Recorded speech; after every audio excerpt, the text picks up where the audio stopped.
গয়না পরেই দেবীর ভাসান হয়েছিল ঠাকুরবাড়ির দুর্গাপুজোয়। ঠাকুরবাড়িতে দুর্গাপুজোর সূচনা সেই 1784 সালে। প্রতিমা তৈরি হতো জোড়াসাঁকোর নিজস্ব ঠাকুর দালানে।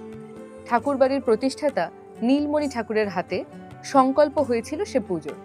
দ্বারকানাথের আমলে এমন রমরমা শুরু হয় যে কলকাতার নাম করা পুজোদের মধ্যে প্রথম সারিতে ঠাঁই করে নেয় জোড়াসাঁকোর ঠাকুরবাড়ির পুজো।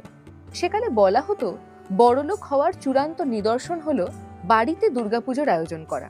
কোন বাবু কত টাকা খরচ করলেন, কার পুজোতে কি নতুন চমক দেখা গেল, কার বাড়ির প্রতিমা আর কার বাড়ির ভোগ হারিয়ে দিয়েছে বাকি সবাইকে, এসবই ছিল আলোচনার বিষয়।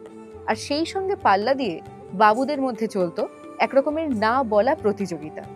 সেই দলে নাম লেখালেন দ্বারকানাথ ঠাকুরও। কাছেই শিবকৃষ্ণ দায়ের বাড়ি। দেবী প্রতিমার অলংকারের ধারে আর ভারে বাকি বড় লোকদের পিছনে ফেলে দিয়েছিল দাঁ বাড়ি। কিন্তু প্রতিবেশীর কাছে হার মানবেন কেন দ্বারকানাথ?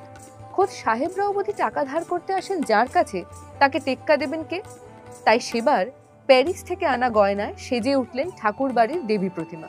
আর সেই গয়না শুদ্ধই শালঙ্কারা প্রতিমার বিসর্জন হলো দশমীর দিন। তবে দেবেন্দ্রনাথ সপরিবারে ব্রাহ্ম ধর্ম গ্রহণের পর এ পুজোর জৌলুস অনেকখানি কমে যায়। শারদ প্রাতে বেজে উঠেছে